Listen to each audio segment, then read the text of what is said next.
बात करने वाले लोगों से मत मिलो, व्यर्थ के बकवाद करने वाले लोगों की तरफ मत देखो, ये क्या कह रहे हैं, क्या बोल रहे हैं। और तुम भी व्यर्थ का बकवाद मत करो। अपने समय को कीमती मान करके निरंतर प्रिया प्रीतम का नाम जप करो, उनके गुण लीला गाओ, उनकी सेवा में रहो। कभी प्रपंच की बातें, कभी प्रतिष्ठा का चिंतन, कभी नाना प्रकार के मान सम्मान का चिंतन, ये घुसने ना पावे हृदय में। बहुत सावधान रहना चाहिए साधक को। ऐसी बातें देखो मत, ऐसी बातें सुनो मत जिससे तुम्हारा हृदय उद्विग्न होकर प्रभु का चिंतन छोड़ दे। बंद करो अभी। अन्य लोगों के संग का त्याग कर दो, जो भगवत विमुख वार्ता करते हैं, संत निंदा करते हैं, दूसरों की निंदा करते हैं। कुछ हाथ नहीं लगता, ये लोग दुर्गति को प्राप्त होने वाले हैं। भक्तन निंदा अति बुरी भूल करे जिन कोय, किए सुकृत बहु जन्म के छिन में दारे खोए। पर निंदा के किए ते नहीं, आवत नहीं कछुआत, मूर्ख पर्वत पाप को ले चल अपने साथ। तो अलम कश्यापि संगत्या, ऐसा संग मत करो जिनके पास बैठने से भक्त निंदा, जन निंदा, भगवत निंदा हो। ऐसे से दूर रहो। अलम बंद कर दो ऐसे लोगों का संग। रात दिन हम श्यामा श्याम का नाम जप करेंगे, श्यामा श्याम के लीला गुण गाएंगे, श्यामा श्याम के ही धाम का शोभा का चिंतन करेंगे। जब तुम अपना जीवन श्यामा श्याम के चरणों में न्यौछावर कर दोगे तो पूरा भार श्यामा श्याम ले लेंगे और तुम्हारे हृदय में मस्ती आ जाएगी। जो ऐसा निश्चयी होता है, दृढ़ निश्चयी, उसके अंदर दृढ़ विश्वास, तो उसके हर समय भगवान की स्फूर्ति होती रहती है।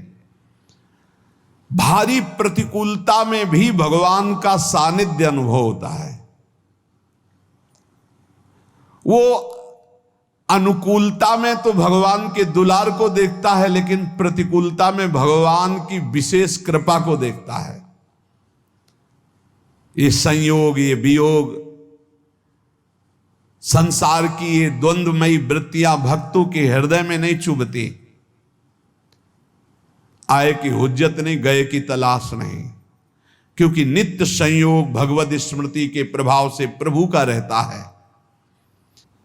शोक, विषाद बहुत ध्यान देने योग्य विषय है। तभी लोगों को ऐसा लगता है कि ऐसा कैसे हो सकता है। भक्त के चरित्रों को जब सुनते तो लगता है ऐसा कैसे हो सकता है, ऐसी परिस्थिति में भी ऐसा कैसे हो सकता है। क्योंकि तुम मानसिक बुद्धि से युक्त हो और वो भागवतिक स्थिति से युक्त है, इसलिए तुम उसको पार पा ही नहीं सकते। जब तुम अपना जीवन श्यामा श्याम के चरणों में समर्पित कर देते हो हृदय से, फिर उनकी कृपा से सब विघ्न दूर हो जाते, एक अपार मस्ती रहती है। नहीं तो शोक, विषाद, दुख, क्लेश, कष्ट, संताप, भय, उद्वेग, ये सदैव सताते रहते हैं। इसी से डिप्रेशन होता है।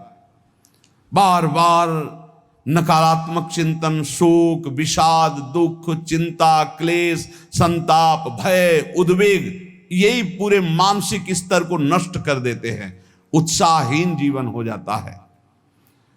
जब तुम श्यामा श्याम को समर्पित हो जाते हो तो ये सब प्रवेश भी नहीं करते, एक अपार मस्ती बनी रहती है। अब क्या होगा? श्यामा श्याम जो करेंगे वही होगा।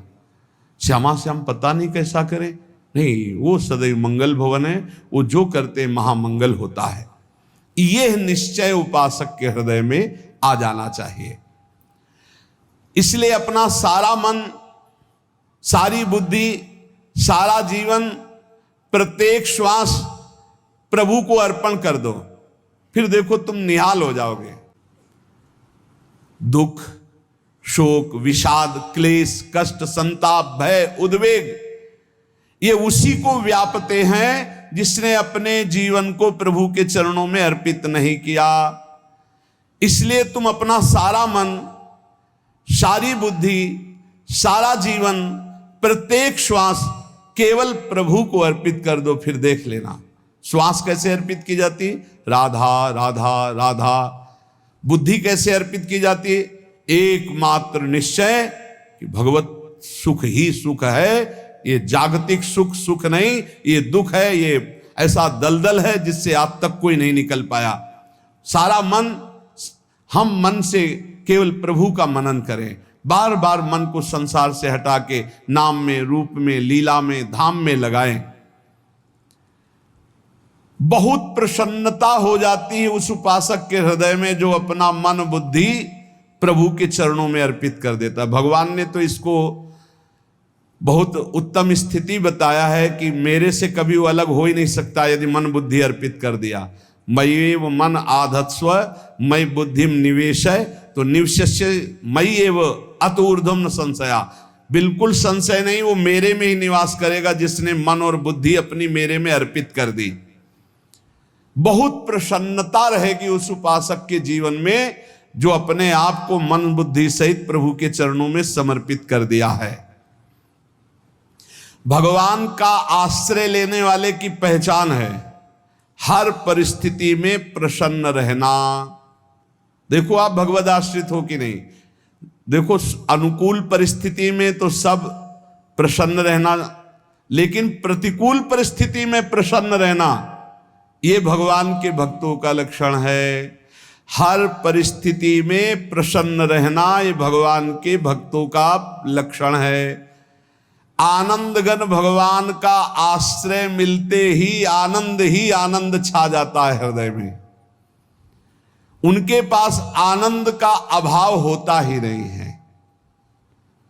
जैसे सूर्य का प्रकाश उदय होते ही सूर्य का प्रकाश संपूर्ण अंधकार को नष्ट कर देता है, ऐसे ही भगवान का संपूर्ण आश्रय लेते ही सब दुख चिंता शोक नष्ट हो जाते, आनंद ही आनंद।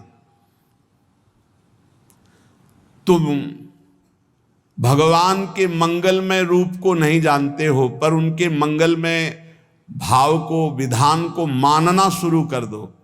जो भी होता है मंगलमय होता है। हमने जीवन में देखा है, अगर इधर कोई बहुत बड़ा सुख दिया तो देर नहीं लगेगी, 24 घंटे नहीं व्यतीत होंगे और ऐसे दुख दे देंगे, जिससे दोनों का समान भाव रख करके ना दुख में तुम भूलो प्रभु को, ना सुख में फूलो, सीधे भगवत मार्ग में चल। पूरे जीवन की बात देखा है, भगवान के मंगल विधान में सदा सर्वदा सुख ही सुख है, इस बात को मान के प्रसन्न हो जाओ।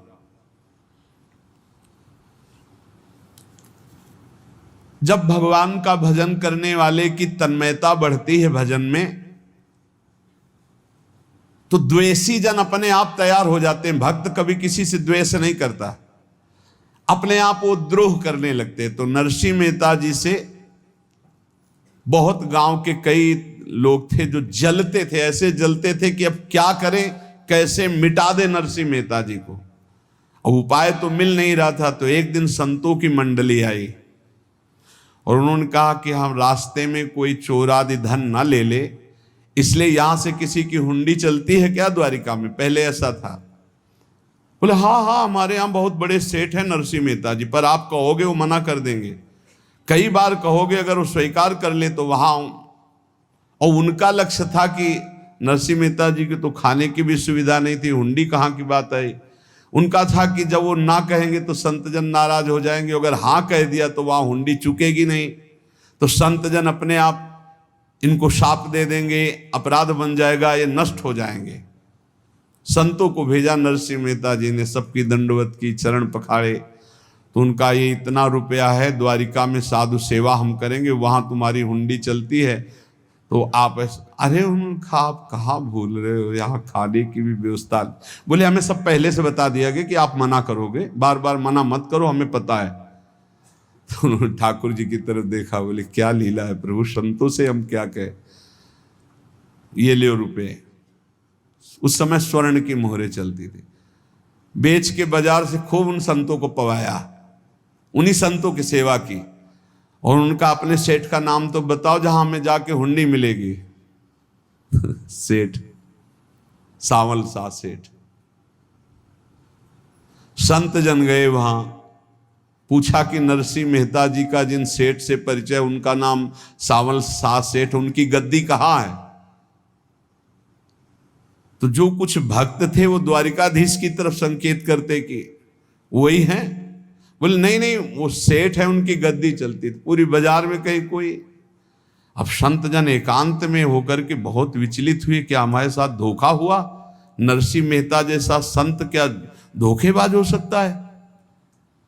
देखो, संशय तो बहुत विचित्र होता है, बड़े बड़ों को संशय हो जाता है। जब भगवती सती जी को संशय हो गया, राम जी को, हे खग हे मृग हे मधुकर श्रेणी, ऐसा पूछते हुए कि सच्चिदानंद कैसे हो सकते, तो किसी को हो सकता है, क्योंकि वो बुद्धि की अधिष्ठात्री देवी है। जो ही उनके मन में ऐसा आया कि क्या हमारे साथ धोखा हो रहा है, इतने में ही देखा, जय हो सावल सा सेठ की। वो कहा सावल सा सेठ? तो देखा बढ़िया मुनीम जी उनके साथ, और सेठ बस्ता लिए हुए मुनीम जी, सरकार इधर से चलो। तो उनका सावल सा सेठ आपका नाम है? संतों ने कहा। बोले हाँ। बोले नरसिंह जी? हाँ। बोले आपकी हुंडी आ गई है। एक कागज में लिखा कि ये हमारे सेठ जी को दे देना। वैसे लोग मुझे माखन चोर कहते, कोई कुछ कहता, लेकिन आपने सेठ बना दिया। जब आपने सेठ बना ही दिया तो आप कभी परवाह मत करना तुम।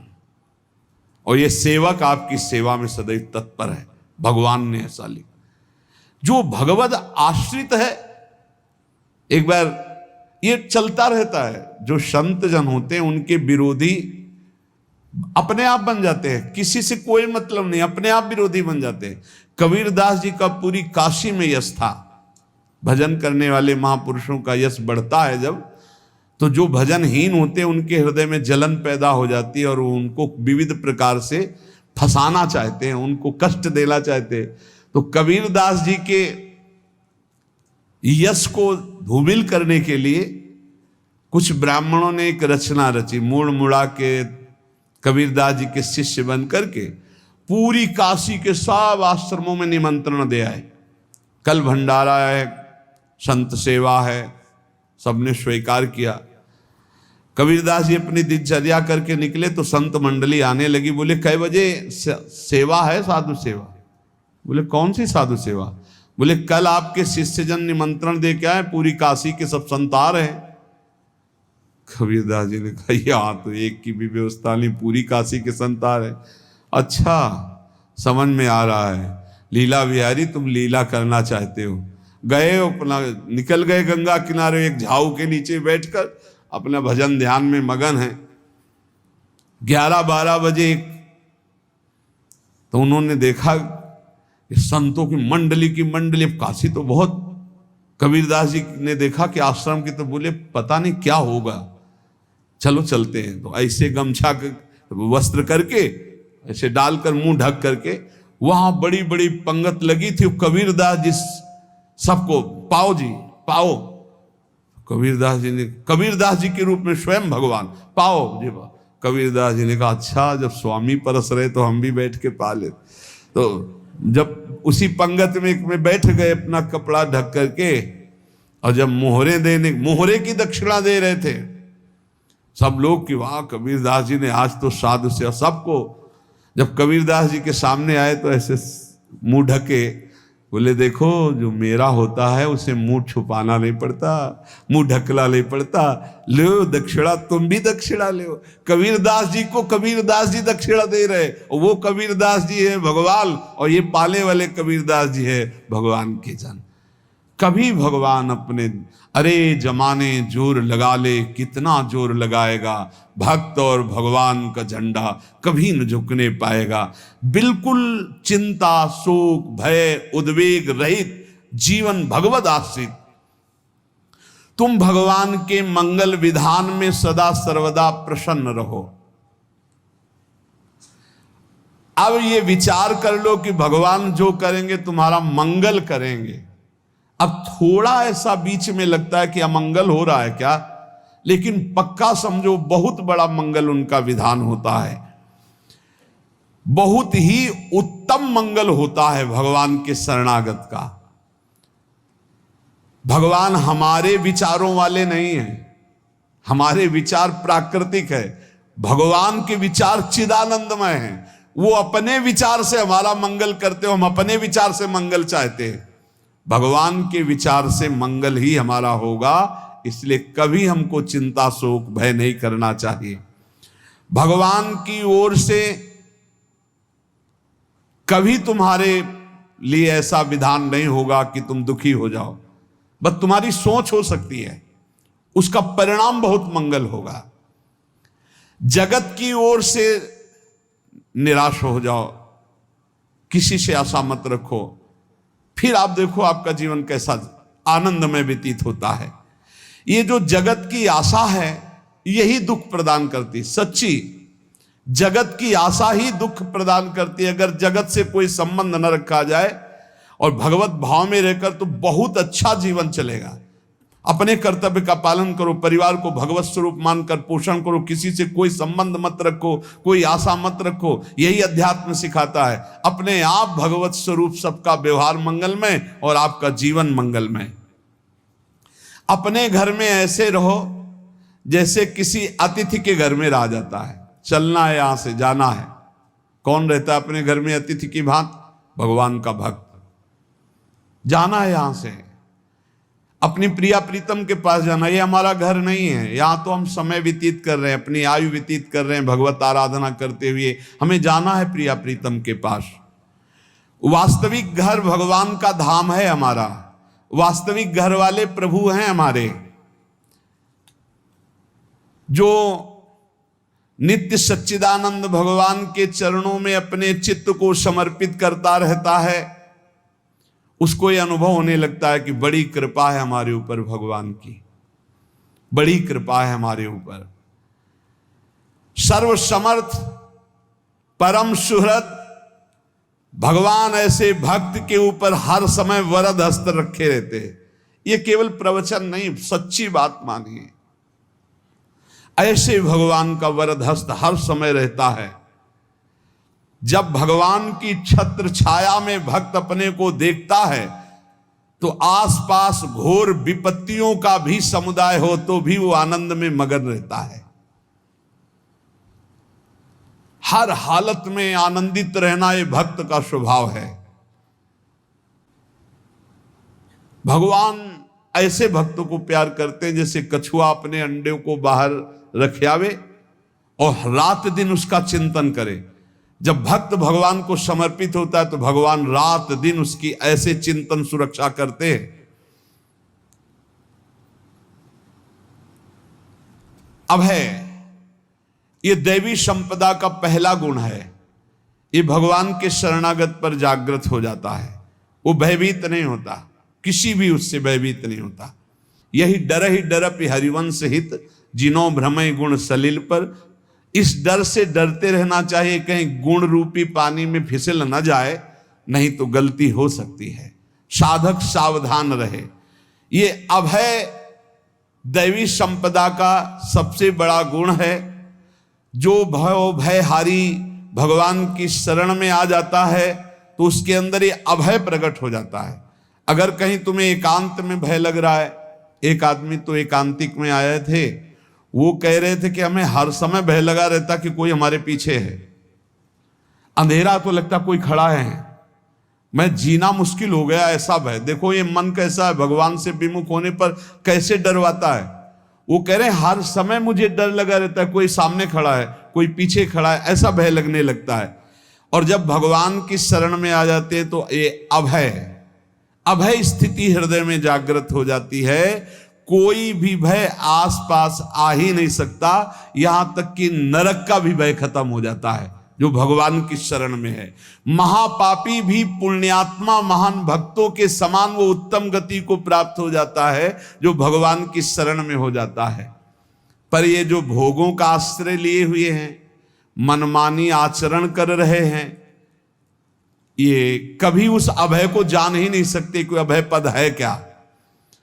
इनको तो कदम कदम पर शोक, भय और दुख की प्राप्ति होगी। कोई बचा नहीं सकता जो भोगों में लगे हैं, मनमानी आचरण कर रहे हैं।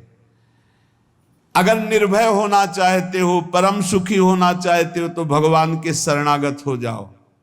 सारे जगत को अभय दान देने वाले भगवान हैं। भगवान का एक प्रण है, मम पन शरणागत भयहारी। जो मेरी शरण में आ गया उसके भय का मैं नाश कर देता हूं। साधना में अवस्था मन की मानी जाती है कि आप कितने अच्छे साधक हैं। यदि आपका मन भगवदाकार है, हर समय भगवत चिंतन चल रहा है, आपके स्वप्न भागवती का रहे हैं, आपके विचार भागवतिक हैं, तो आपकी अच्छी साधना हो रही। और यदि आपके स्वप्न गंदे आ रहे हैं, क्योंकि स्वप्न में मन का ही सारा खेल होता है, और आपकी चिंतन वृत्ति वासनात्मक चल रही, तो अभी साधना का प्रभाव मन पे नहीं पड़ा है। जिसका मन हर समय भगवत चिंतन करता रहता है, वो जीते जी जीवन मुक्त हो जाता, अनुभव होता है। जैसे किसी ने कहा कि हमें कैसे पता चलेगा कि हमारा काम हो गया है, तो जैसे आप भोजन पा लेते हैं तो किसी दूसरे से गारंटी थोड़ी लेनी होती कि हम छक गए हैं क्या, आप जरा बताना हम छक गए हैं क्या। नहीं, अपने हृदय में आ जाता है कि अब मैं तृप्त हो गया। ऐसे ही अपने हृदय में आ जाता है कि मेरा काम हो गया, अब मेरा जन्म नहीं होगा। ये हृदय में आ जाता है, अपने आप अनुभव में आ जाता है। जब स्वरूप बोध होता है तो किसी और से सलाह थोड़ी लेनी होती है, वो अपने आप अनुभव में आ जाता है। हाँ, यदि गुरुदेव का वर्ण नहीं किया है तो फिर आपको किसी न किसी गुरु से प्रमाणित करवाना पड़ेगा। अगर गुरुदेव का वर्ण किया है तो वही मंत्र, वही नाम, वही गुरु शरणागति आपको अंदर से पुष्ट कर देगी कि आपका काम हो गया है। विषय चिंतन करता हुआ मन विषय आसक्ति को प्राप्त होता, विषय आसक्ति को प्राप्त हुआ मन बार बार जन्म मरण और नरक को प्राप्त होता है। बस ये विषय चिंतन हटाना ही प्रमुख कर्तव्य साधना का है। बार बार मन को विषयों से हटा करके प्रभु के नाम में लगाओ, प्रभु के रूप में लगाओ, प्रभु की लीला में लगाओ। जहां भगवान प्रकट होते हैं वहां परमानंद की बाढ़ आती है। पर ये ध्यान रखें, गुलाब का फूल कांटों में खिलता है, उसकी सुगंध लेनी, फूल लेना है तो कांटों से बचाकर। ऐसे ही जब आप भगवत चिंतन के लिए चलेंगे तो आपका चिंतन चुराने के लिए माया विविध नाटक करेगी, कांटे फैलाएगी। कोई तुम्हारी निंदा करेगा, कोई अपमान करेगा, कोई उपहास करेगा, तुम्हारी अव्यवस्था हो सकती है, तुम्हारी परिस्थिति बहुत भयावह हो सकती है। इन परिस्थितियों में भी भगवत चिंतन का तार ना टूटने पावे तो आगे गुलाब का फूल है। जैसे कांटे से बचाकर गुलाब का फूल लेते हैं और भगवद अर्पित करके सौरभ का सुख लेते हैं, ऐसे ही भगवान के प्रेमानंद का अनुभव करने के लिए संसार के कांटों से बचना होगा। और खिलेगा यही फूल संसार में ही, मनुष्य देह में, और योनियों में नहीं। भगवत प्राप्ति स्वर्ग में नहीं होगी, इसी मृत्यु लोक में होगी। योनियों में नहीं, भगवत प्राप्ति स्वर्ग में नहीं होगी, इसी मृत्यु लोक में होगी। पहले मन नहीं लगता भगवत चिंतन में, भगवत चिंतन जबरदस्ती करना पड़ता है। भगवत चिंतन जे ही प्रारंभ करोगे ते ही बहुत बाढ़ आ जाएगी पाप चिंतन की। ध्यान दीजिए, बहुत लोग प्रश्न करते रहते हैं कि हम जब भजन में बैठते हैं तो बहुत गंदी बातें आती, मन बड़ा चंचल होता है, भाग जाता है। ऐसा प्रारंभ में जब कोई भगवत चिंतन प्रारंभ करता है तो उसका मन विषयों में भागता है, गंदी बातों में भागता है। अब लोग कहते पहले तो हमारा चिंतन बढ़िया होता था, अब चिंतन नहीं होता। तो कोई सिद्ध पुरुष थोड़ी हो गए, तुम्हें जबरदस्ती चिंतन करना होगा। जगत के प्राणी में जहां मन जाए तो इसमें भी भगवान, पदार्थ में मन जाए तो उसमें भी भगवान। जहां जहां मन जाए वहां वहां भगवान देखो, या मन को हटाकर नाम मंत्र में लगाओ। ऐसे भगवत स्मृति जागृत की जाती, बार बार प्रयास करना होता है।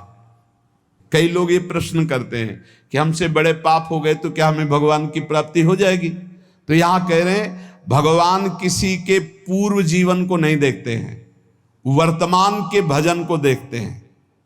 पकड़ो इस बात को।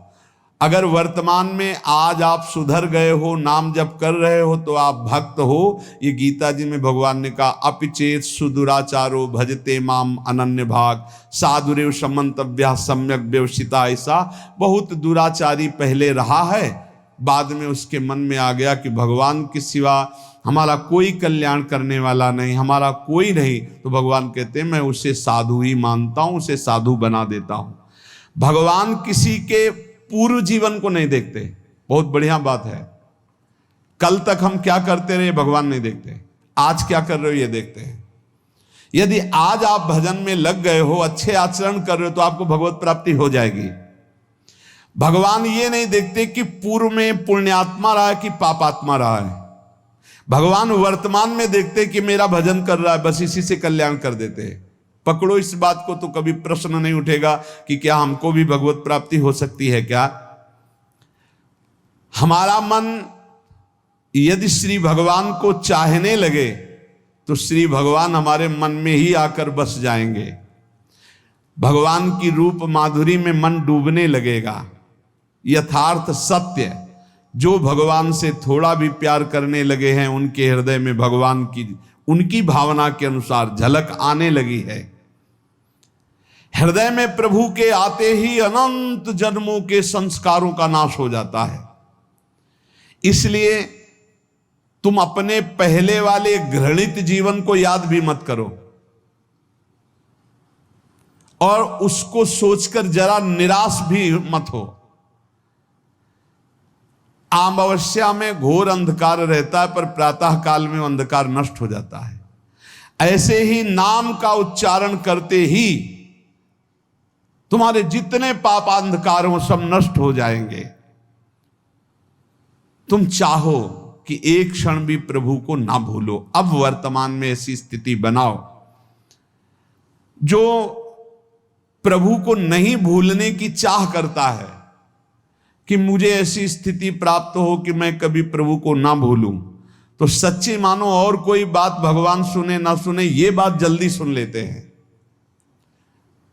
भजन की मांग करो तो बहुत जल्दी भगवान पूर्ण करते हो। भजन जिसका चलने लगा तो फिर लोकांतर के सारी रिद्धियां सिद्धियां सुख वैभव तो उसके चरणों में लौटते हैं।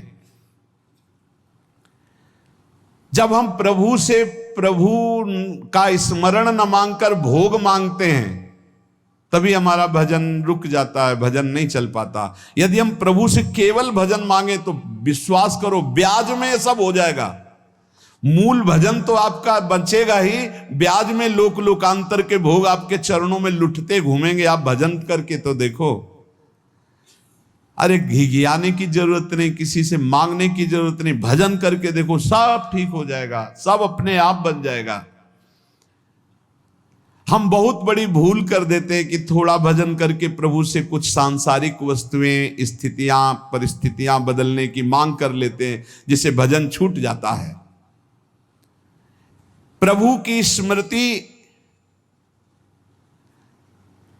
इतनी महान है कि जिन्होंने बैर भाव से प्रभु का स्मरण किया उनको भगवान की प्राप्ति हो गई। जैसे कंस आदि भगवान से बैर ही तो रखते थे, लेकिन भगवान की स्मृति रहती थी। स्मृति ने उनको भगवत प्राप्ति करा दी। स्मृति में महान सुख है, पर वो जब भक्ति रस से युक्त स्मृति होती तब माधुर्य रस, प्रेम रस का अनुभव होता है। कल्याण तो वैर भाव से स्मरण करने वालों को भी प्राप्त हो गया। यदि आप भक्त हो और ये चाहते हो कि आपकी भागवती की स्थिति बहुत जोर की हो, तो हम आपसे प्रार्थना करते हैं कि रोज प्रभु से एक ही बात मांगिए, मुझे अखंड स्मृति दीजिए। अर्जुन जी को पूरी गीता जी सुनने के बाद यही मिला, नष्टो मोहा स्मृति लब्ध्वा। स्मृति, प्रभु आप हम पे ऐसी कृपा कर दो कि हमारे हृदय में किसी और व्यक्ति, वस्तु, स्थान की स्मृति न रह जाए, केवल आपकी स्मृति रह जाए। ये चाह भगवान बहुत जल्दी पूर्ण कर देते हैं यदि उपासक हृदय से ये बात मांगे। भगवान की कृपा से ही ऐसा हो सकता है कि अखंड स्मृति ये कर्म फल से नहीं मिलती है। प्रभु के प्रति निर्भर होकर जो दैन्यता पूर्वक प्रभु से मांगता है और हर समय अभ्यास करता रहता है भगवत स्मरण का, उसको ये स्मृति मिलती है। और स्मृति मिल गई तो इससे बड़ी कोई स्थिति नहीं, हर समय भगवान का स्मरण से मन प्रतिपल नया नया स्वाद लेकर के आसक्त होता रहता है। नवम नवम प्रभु कभी बासी नहीं होते। जैसे किसी व्यक्ति को देखो तो देखते देखते मन हट जाएगा कि देख लिया बहुत सुंदर है, ठीक है, लेकिन वो एक दिन मन हट जाएगा। और प्रभु की सुंदरता नवम नवम है, प्रभु के नाम का स्वाद नवम नवम है, प्रभु की लीला का स्वाद नवम नवम है, प्रभु के धाम की शोभा नवम नवम है। जैसे आचार्य महाप्रभु हरिवंश चंद्र जी कहते, नयो नेह नवरंग नयो रस नवल श्याम वृषभानु किशोरी नव पीतांबर नवल चूनरी नई नई बूंदन भींजत गोरी नव वृंदावन हरित मनोहर नव चातक बोलत मोर मोरी नव मुरली जो मल्हार नई गति, सब कुछ नया। तो नवम नवम प्रभु प्रतिपल नवम नवम प्रभु का रूप, प्रियाजू का नवम नवम अबहीं और अबहीं और अबहीं और है। तो कहते हैं जब मन निरंतर स्मृति में डूबता है तो जब प्रभु की रूप माधुरी प्रकाशित होती तो ऐसी नवम नवम कि कभी ये नहीं होता कि रूप बासी हो गया। ये वही रूप है जो हमने अभी देखा था, नवम नवम। इसलिए आनंद की उफान आती रहती है उपासक के हृदय में। ऐसी प्रियता, ऐसा आनंद बिना भजन के नहीं अनुभव में आएगा। इसलिए तुम विश्वास करो, तुम्हें बहुत सुंदर सुख मिलने वाला है, आगे अपार सुख मिलने वाला है। ये थोड़ा दुख का समय काट लो, जब तक जीवन है ये दुख सुख की लहर आती रहेगी, आप इसको सह जाओ, आगे बहुत आनंद है। विश्वास मान लीजिए, बहुत आनंद है। जो ये विश्वास कर लेता है वो प्रभु के मार्ग में चलकर प्रभु को प्राप्त कर लेता है। नहीं तो इतने रोड़े हैं कि आप ऊब जाओगे, बहुत रोड़े हैं। जो प्रभु के मार्ग में चलता है तो माया के बहुत से पार्षद अपना प्रभुत्व दिखाने उनके पास आते हैं, महिमा अपनी दिखाने, पर वो किसी वस्तु स्थिति अवस्था प्राणी पदार्थ का प्रभाव स्वीकार ही नहीं करता, क्योंकि भगवत स्मृति परायण है, भगवान की कृपा पर विश्वास है, इसलिए उसको कोई फंसा नहीं पाता। वो नित्य निरंतर प्रभु से घुला मिला रहने के कारण उसकी मस्ती में कोई फर्क नहीं पड़ता।